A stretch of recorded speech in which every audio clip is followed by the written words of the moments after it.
Hello guys, good morning. I have one situation here. Customer is complaining for AC not cooling. This is Civic 2017, repair order 29772. So the repair order is check AC not cooling. Okay guys, I thought this complaint is just easy to diagnose, because usually when there is a customer complaint AC not cooling, we just diagnose it very easily. But now I had a little difficulties before I found out the root cause of the problem, why the AC is not cooling. So as you can see guys, this car has a huge accident here. I already opened the bumper and you can see the condenser is totally deformed, damaged. Okay, and the bumper has also damages from accident, like this. So the problem is the clutch is not engaging. The AC compressor clutch does not engage when you turn the AC on. So let's turn on the AC. Okay,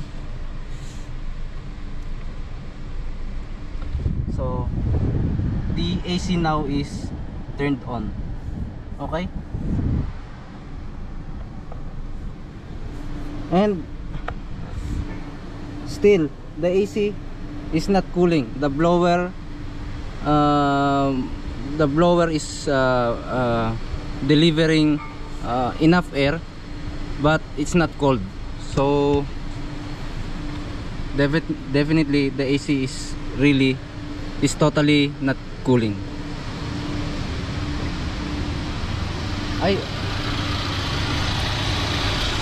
There guys, there is the AC compressor. It does not engage. Okay, the AC compressor does not engage. Okay, it's a little bit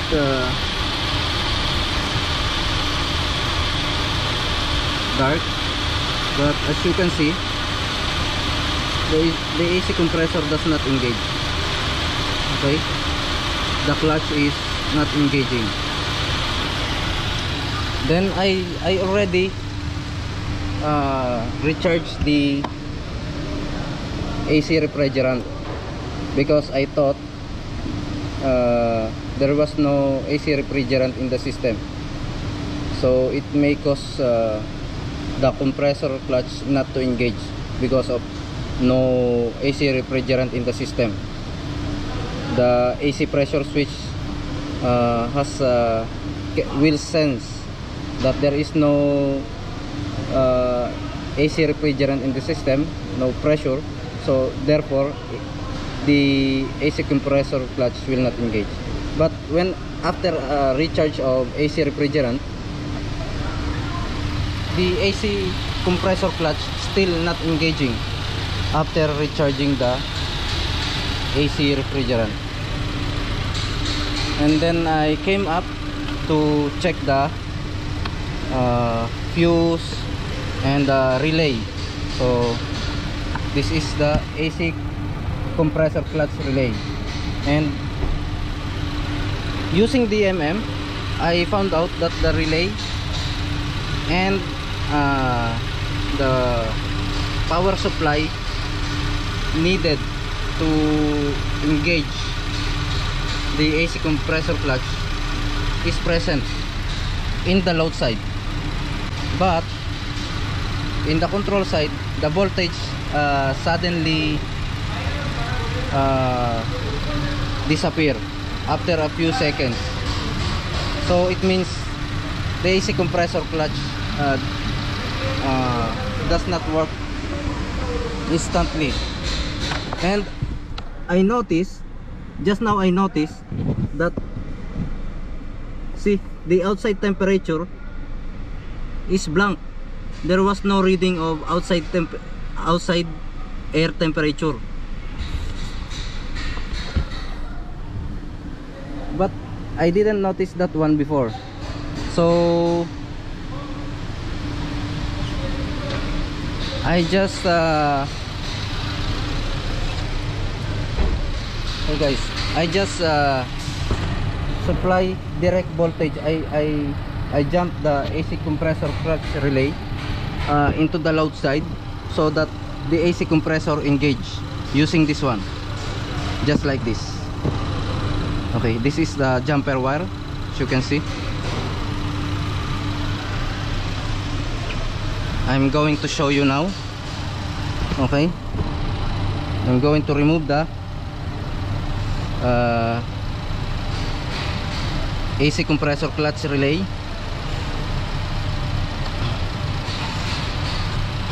Okay, so this is the AC compressor clutch relay, and now I'm going to jump these two terminal to give voltage supply directly to the compressor clutch. Okay, into the magnetic coil for the clutch to engage. Okay, let's jump this. So this is the load side.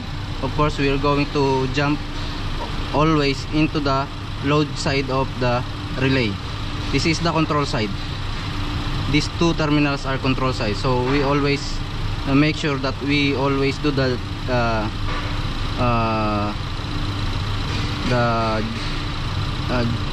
connecting the jumper wire into this load side terminal. Okay, so let's do this. AC is already on, so the AC compressor clutch should run once we shorted this side. Okay, so as you can see, if you heard the click noise, it means the AC compressor clutch engaged, and it is now engaged. Okay, the AC compressor clutch now is engaged. As you can see in the bottom, the lowest bottom of the pulley, that is the compressor, and you can see the AC compressor clutch is now working. Okay, I'm going to remove the jumper wire. Okay, let's remove the jumper wire. So this will now stop. So as you can see guys, the AC compressor clutch now is not working anymore. So this means the power side and or the load side of AC compressor clutch circuit is okay. So therefore we have a problem into the control side. I just didn't notice, and I did not just now I realized that one of the input of AC to engage, AC clutch to engage, is outside temperature sensor. Just now I noticed that because of this accident, the outside temperature sensor is missing. So there was no outside temperature sensor here, and even the wire is not here. Okay, so the last thing I check is the DTC, and I got this DTC B1227 unopened in the outside temperature sensor circuit. Then finally I had suspect why the AC compressor clutch is not engaging. So I opened this side of the bumper just to find the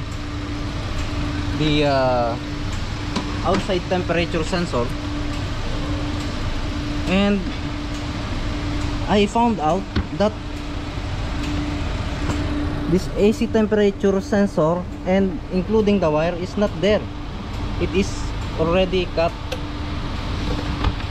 I will show you guys. Wait,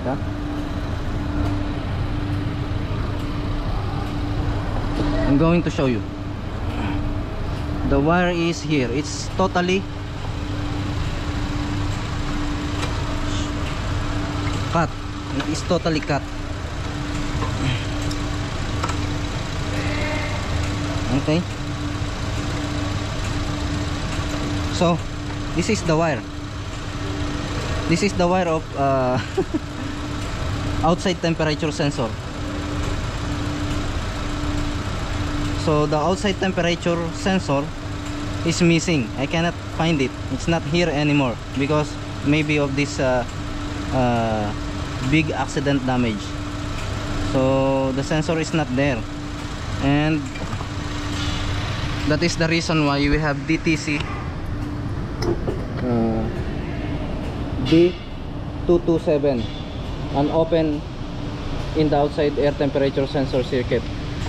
So, and also you will notice that the AC, the outside temperature reading here is blank, totally blank. As you can see, it's blank, then Celsius.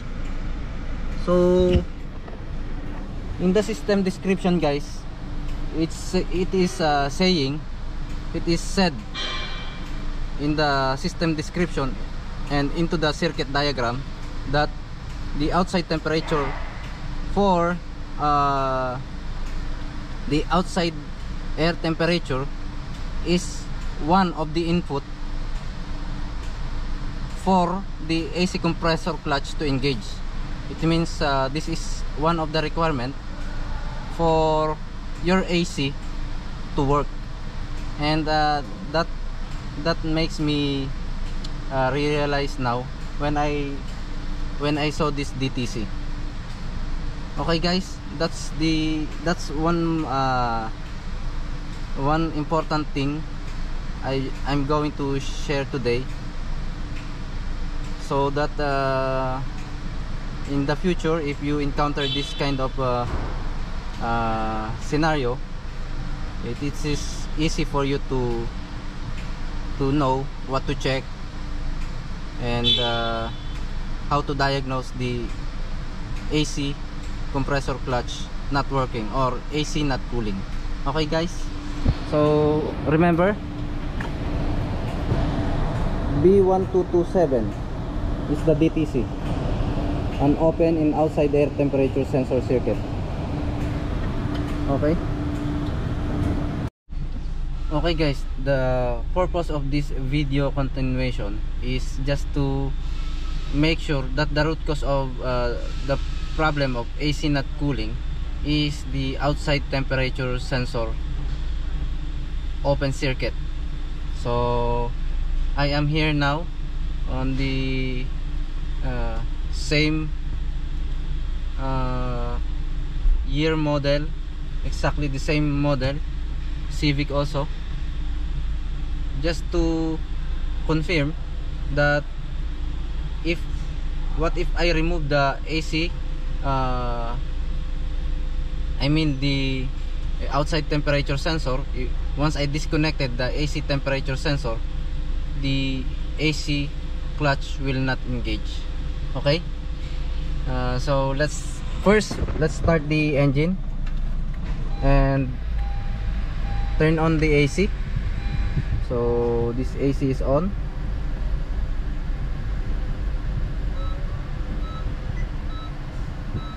So okay, this AC is on. Okay, as you can see, it's cooling. AC fan speed is, let's put it into number 2, and you will notice that the outside temperature is 23 degrees Celsius. Unlike that AC not cooling into that other car, that Civic with the complaint of AC not cooling, it has blank. It has blank temperature, but this one has temperature, outside temperature. It is indicated, but that faulty AC is blank. Okay, so let's try to disconnect the outside temperature sensor. It is just easy because it's only in the front of the bumper. Okay, let's go guys. I will not cut this video, just for you to see that the AC compressor clutch will disengage after disconnecting the connector of outside temperature sensor. Okay, I will, but first I'm going to show you that the AC compressor clutch now is working. Okay, AC is on as usual. AC is on, and the outside temperature is 23 degrees Celsius. Okay,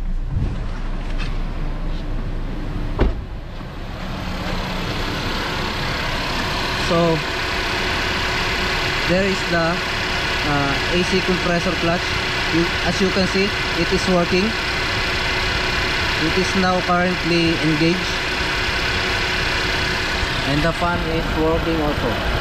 Okay,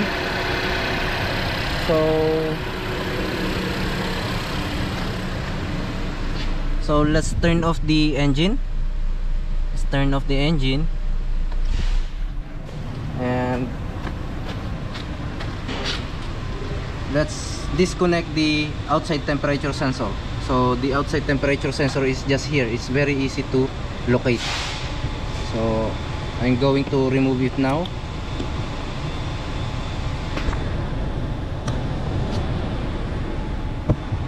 I'm going to disconnect this connector now. Okay, there you are. I already disconnected the outside temperature sensor. By the way, this is the outside temperature sensor, guys. I will show you. Okay, that is the outside temperature sensor. Okay, and it is already disconnected. Now let's start the engine again and turn on the AC. Okay, so let's turn on the AC.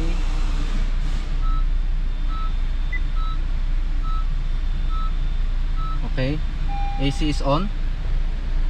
Yes, okay, it's on. And now guys, look at this outside temperature sensor. It's already blank. Now it is already blank, and it is not, the AC is not cooling anymore. It only blows air, but it is not cold anymore, even if the AC is on. Okay, and I'm going to show you now that the AC compressor clutch does not engage. It does not engage anymore. Okay, so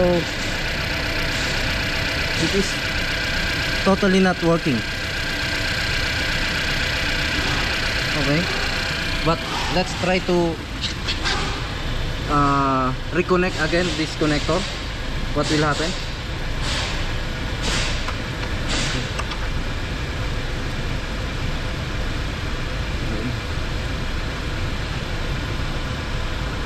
Okay, it is already connected. as you can see. And I think you heard the click noise. Now the AC compressor clutch now is working, and the fan is also working. Okay, so it is confirmed. Now we are already, now we have already 100% sure that the root cause of the problem of AC not cooling is the outside temperature sensor open in the circuit of outside temperature sensor. Okay guys, that's all, and thank you for watching.